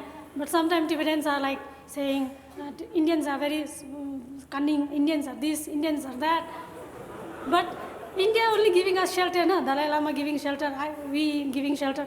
But sometimes in Tibetans, they don't realize that they always have hatred towards Chinese. In foreign country also, when they are staying, they just fight, they just do procession, this, that, free Tibet, free Tibet. We become calm, we become loving towards Chinese. They also heart will melt one day, na? Then they will free our country. Otherwise, they don't do good to us, means their karma also they'll face one day. Because of our, maybe our karmas, Tibetans suffering so much and Tibet is taken by Chinese. Maybe if they do more harm to Tibetans, then they also suffer their karma, no? I feel that way. It is true. No need to hate Chinese, and I think like that. No. There is no need to hate anybody. Even sometimes it's very difficult to restrain when people say things or do hurtful things to you. It's very difficult to not want to respond and to fire back, you know. But what you speak is very exemplary, very, very good, because it is true. Sometimes we are too much, people want to get, you know, get, you know, and after sometimes even 1 month of satsang, we want more. Say, no, why don't you swallow the food in your mouth? Meaning, digest your seeing, be still and be present with where you are. Don't more. And this is a really weak habit. You see, it looks as though it is good, but it's weak. Better you take small thing and you digest it completely, then you take a lot of things So you cannot. Slowly we can take it. Yes, Once yes. we take Each it of means it will get stuck here. yes. Well, each one according to their capacity. Some people can eat very quickly, some more slowly. No, we cannot set one rule for everyone. But I have a nature of talking too much, blah, blah, blah, blah. My husband is, I want to talk from there. He's telling, go, your wish. I said, I want to talk. Yesterday also I didn't get chance to talk. Then he's telling, you only go. I running and coming from corner. well, this time it's worked very well. I want to talk because I want to tell everybody na, what is inside me. So that if I talk and say something, maybe some people will understand it. Maybe. Because if I keep inside me, then the satsang is over and I'll go back home, no use. So then I wanted to say. So it's all inside us, no need to run here, there, seek anywhere. Even enlightenment, we all will get one day. There is a No time and a place for Yes, everything. Yeah, everything. Because sometimes it's important to run about and a time to stop. Yes. You know? Yeah. There's a saying like this. There's a time and place, a season for everything. Yeah. Sometimes you have to run. Another time you must keep quiet. Another time you meditate. Another time you ask questions. Another time you only listen. Sometimes you're talking. Sometimes keep quiet. Sometimes working too much. Sometimes sitting quietly. Time for each thing. And your consciousness is guiding you if you listen, if you take time to be quiet and listen internally. But most people need a little help to remind them, no, you don't have to do this part, just keep quiet, let that go. You see, we need little guidance, and we have to accept the help until you are able to go beyond the need for help. This is wisdom. Sometimes we must seek help until you don't need more help. Like this, everything has its place, has its time. But I'm very happy that you speak how you speak. I see much truth in it. not just about Tibet people, but many people, you know, Yes. that sometimes we are too much. I don't think they should do suicide also, no? They have self-immolation, which is Say not again, good. say again. Self-immolation, they do burn themselves. The monks, they burn themselves. The Tibetan people, they burn themselves. And even Dalai Lama, he cry, no, don't do suicide. Don't burn yourself and do like this. He also cry, no? I don't want Dalai Lama to cry by doing such acts by Tibetans, no? He's Yes. crying, we don't like him also cry. So we should not do these silly things, no? By doing self-immolation. We Yes. should just have compassion, wait for our country to be free. One day people will realize, even Chinese people, they realize slowly, what Chinese are doing wrong to Tibet, no? So they also keep Dalai Lama photo in their mobile, no? They also like Dalai Lama. So they also getting enlightened, no? Who's wrong, who's right. So they also know, Chinese people, some of the Chinese people, they know what the communist Chinese are doing, no? So the karmas will be come to them slowly one day. So we don't have to do self-immolation, then do procession, scream, shout, go to Delhi embassy and take the Tibet flag and do all this. We do no need to do. This doing will not bring Tibet freedom. No? Most it will hamper Tibet. We should do everything with compassion. No? Everything with compassion, then everything will come slowly. There is time for everything. Yes. Because sometimes you must stand up, you must march. Yeah. Sometimes time to fight, but not Yeah. always fighting. Yeah, but not extreme always is, that is. extreme Yeah. is not good. The Extreme, extremes are not good. not good. No. If we can do it in a nice way, it's good. Extreme is never good. Even Mahatma Gandhi is doing same thing, but he did with Satyagraha, no? Everything like with compassion only. Mahatma Gandhi also free India from the British. So everything, he didn't do any fighting. He just did with through this thing. So that way, we also have to free our country with nicely, not fighting, not doing procession, not doing extreme thing, burning themselves. This will not give freedom, no? Yeah. And India, they should love Indian people because they are giving shelter, no? They should not hate Indian. They should not say anything bad against India people, no? Because they give shelter to us. Even sometimes Dalai Lama also says like same thing, no? Don't hate Chinese. He keeps us reminding, no? Have compassionate heart. Don't hate Chinese. Because he's compassionate, that's why he got the Nobel Peace Prize also. He's so compassionate. When I watch his YouTube also, he's always making fun of himself, joking around, all this thing. And yourself, I just saw through my husband only. I don't know about, who's this? I just watch video, YouTube. Yours, Papaji's, I watch. Then I came to know. And then I understood, no? Oh, so calmly sitting, so laughing, so smiling, so nice, I said. So teaching nicely, I said to him, oh, this is a nice way of teaching. Yesterday you said, put your shoe outside and your mind outside, no? That's also good. Everything, if you throw, throw the mind outside, then only inside is God, no? Sitting. Yes. Nice. Then Everybody listen, please. It's true, you know? God is inside us, no? Everything Yes, outside. yes. Outside too, but Yeah. you find better inside. Yeah. So I understood from you only, even Dalai Lama not able to tell me, but he's just a Buddha, na? Incarnation. But he didn't. Now I got an idea from you that we can also, inside we think nicely, then we also become Buddha. All of us, Buddha and saints will become, na? And all the vibration, just imagine how much vibration will be there in the world.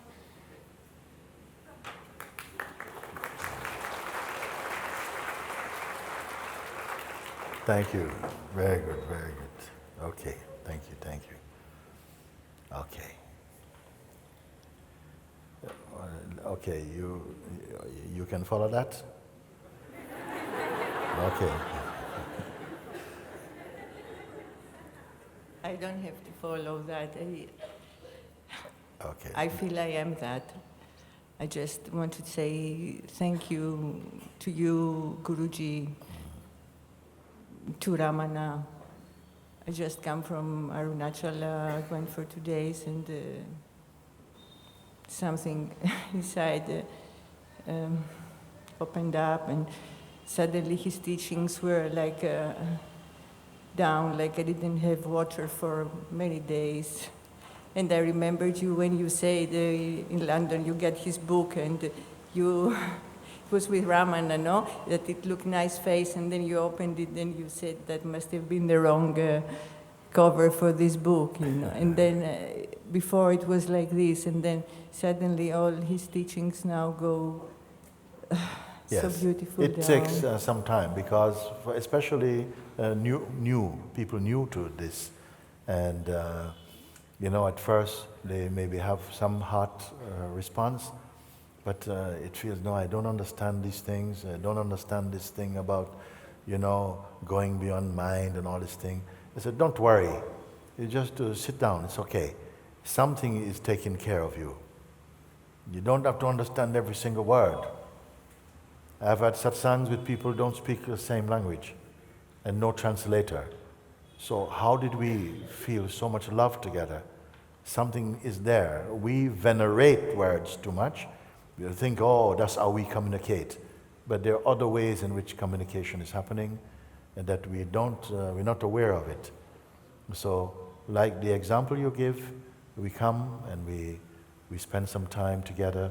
Already, the grace of God is flowing through this place, into each art, speaking to each one in unique ways that your mind don't understand. Also, we're speaking also with words, and that has its place as well too. Yes. But sometimes you don't expect anything, and then suddenly, yes, it's like, oh, what's happened? Yes. Your whole being is lit up from inside. So yes. don't let your mind tell you it wants to say, oh no, this is too difficult, or no, it's impossible. No, nothing is impossible for you. Nothing is impossible. And yesterday I picked this picture of you there, which says, don't try to be a Buddha, to be yourself. You are Buddha. And this feels for me without feeling that I'm arrogant. But in the same time, please cut every arrogance, every root of arrogance in me, so it doesn't come up again and absorb me completely into you. This is my only wish, and I'm here only for that, Guruji. Yes. And I love you so much. I always tell you that I love you so much. And this is all. And in the same time, there is no separation. I am you, and I know, and we are one. And Yeah. it's so much gratitude. Love you, and Thank you. thank you so much. Thank you. Thank you. Thank you, Guruji. Thank you. I'm very happy that so early in our time together we can be speaking more and more from the place of the heart, and we can remind each one, you know, that your life is not an accident. You are here by the will of the Supreme, and there is no one whose life is cursed, you know? But somehow things may happen and we have not really understood, or sometimes some people, they are opening their life in ways that some energies and forces start to fool around with them. But they don't belong there. And you're coming to satsang, sometimes it will expose whatever it is that is not really serving the truth in you, and be patient, you know, and trusting also. Trust the thing that brought you here, that it will take care of you, because your life is created out of love, and this love must be set free. But when we live too much from the egoic identity and so on, it suffocates the spontaneity, the beauty that is naturally the fragrance of your being. And all this, I say, I'm happy that so many people come for satsang, and that this transformation begins immediately. Whatever needs to be put right, it will be a movement towards that, you know. It is my hope, somehow, that each one who come with that openness, because we know that there are forces functioning within ourselves that is deviating or turning your attention away from the correct place. And try to keep your mind on just being personal and selfish and insecure and all this type of thing. But what you are is much greater than this power. And if I can in some way point you again how to watch these things and to pay attention to your true nature, then it's going to be such a beautiful time you've spent here, you know. So, blessed to each one, and even those who were not able to make it physically, you know, it's the same. Those of you who are watching by broadcasting, same thing. For me, we're in the same energy field, the same grace field, like that. Your earnestness decides things, you know, it makes everything accessible for you. So, thank you for you who come and to talk like this. And also to send my love to my husband in Crete. He watches and he's with the family and he stayed behind and he's also, I wanted to say that with all his heart with you. So blessings to him too. Thank you. Thank you very much. Very good, very good. Thank you, thank you, thank you, thank you.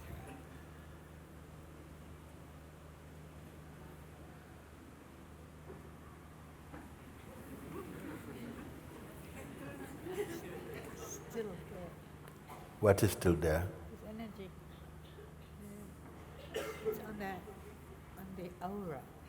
Even though the isness has no aura, but it's on the body. It's there. Okay. I have a request. Can I sit tomorrow here too? Nearby you? Maybe nearby you. Sit or what else? You have an idea? We will see. You can sit at the front somehow, you know. But you know, there's going to be somebody sitting at the back who is more close to me than you. Sitting Yeah, at I the was front. sitting there. No, but you can see. People, it's possible to see. It's not imagined. I know it's Okay, okay. Thank you. Yeah, we are good now. We are good now. Thank you.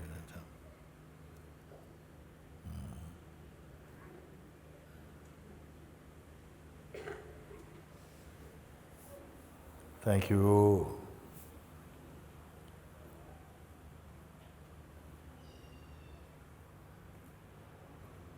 Let us just be quiet for now. Somebody is going to play some music. Maybe you come and sit there for me. And someone will come, play a little music. You sit with me for a little while. No, all of you.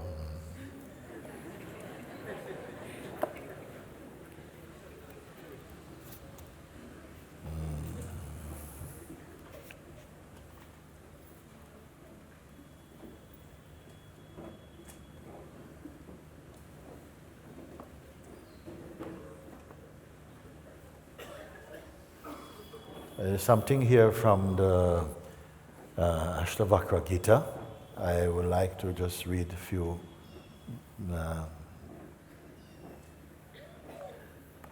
I'm opening it spontaneously, and it says, "Forget everything."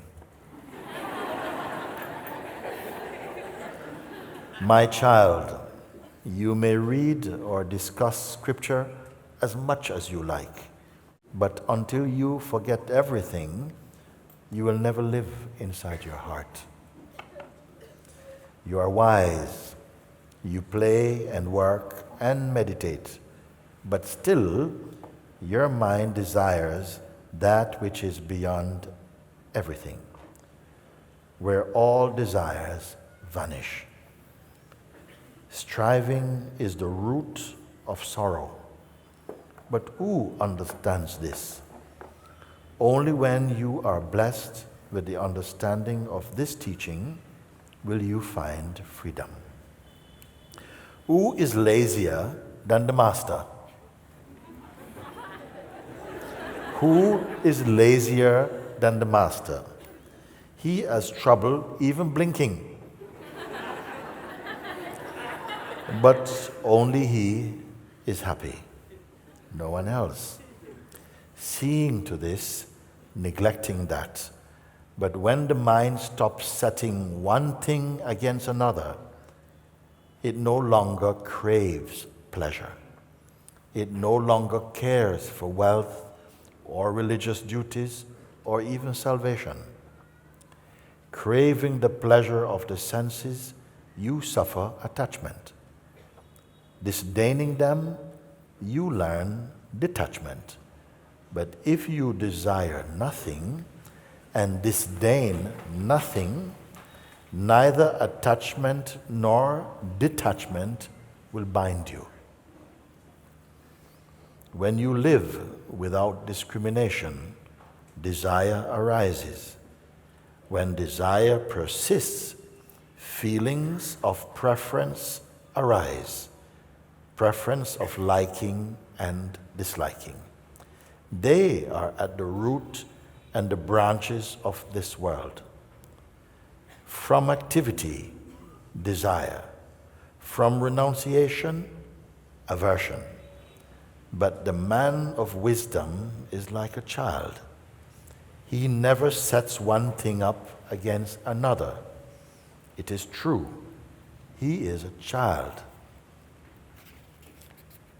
If you desire the world, you may try to renounce it in order to escape from sorrow. Instead, renounce desire. Then you will be free of sorrow, and the world will not trouble you. If you desire liberation, but you still say, mine. If you feel you are the body, you are not a wise person or a seeker. You are simply a man who suffers. Let Hari teach you, or Brahma, born of the lotus, or Shiva himself. Unless you forget everything, you will never live inside your heart.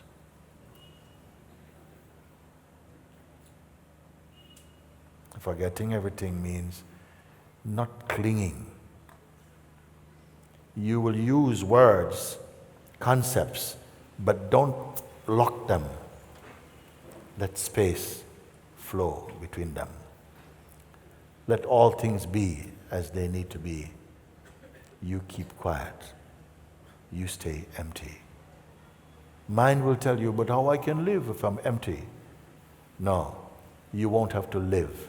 You are life itself. Follow a little bit, drink deeply, and watch and behold the majesty of God. Thank you.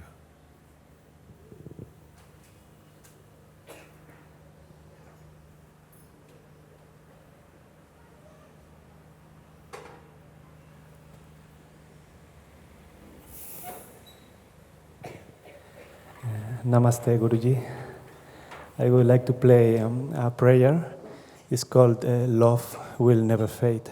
Love will never fade. Will never fail. And it came very beautifully listening to you reading the first letter of St. Paul to the Corinthians when he speaks about love. Yeah. So, thank you to be such a beautiful example of this love. Thank you for your amazing generosity at all levels. And thank you to give your life to teach us that we are this love that will never fade. So, thank you.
Mooji, we love you.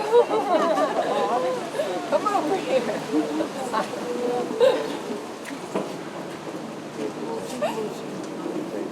Lakshmi, you have a chai for you. I'll bring to you. Спасибо большое, спасибо. Thank you, thank you, thank you. Love. Love you, love you, love you.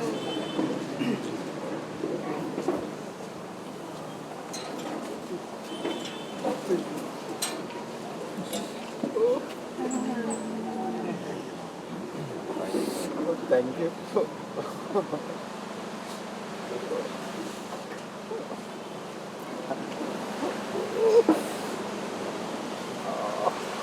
So grateful. Thank you, thank you.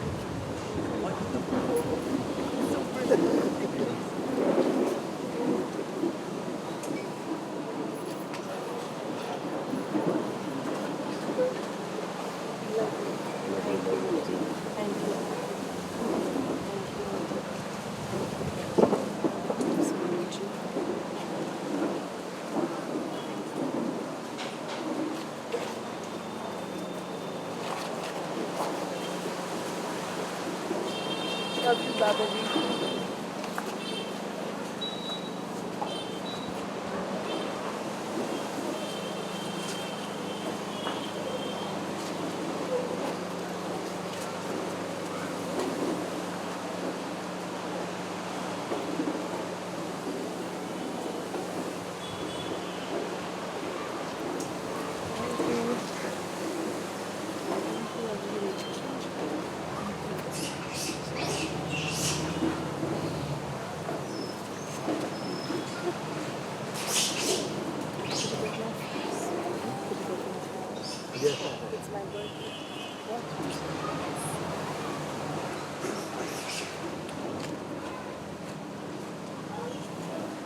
My favorite color, this one.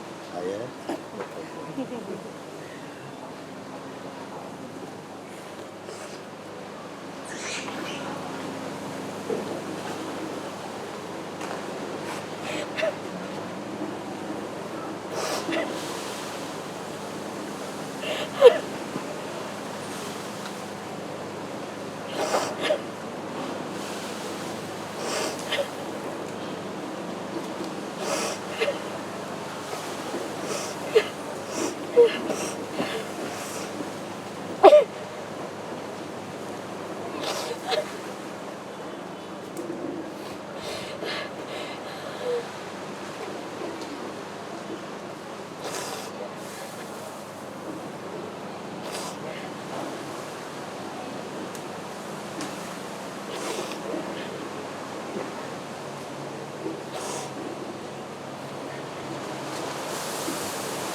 love your silly husband.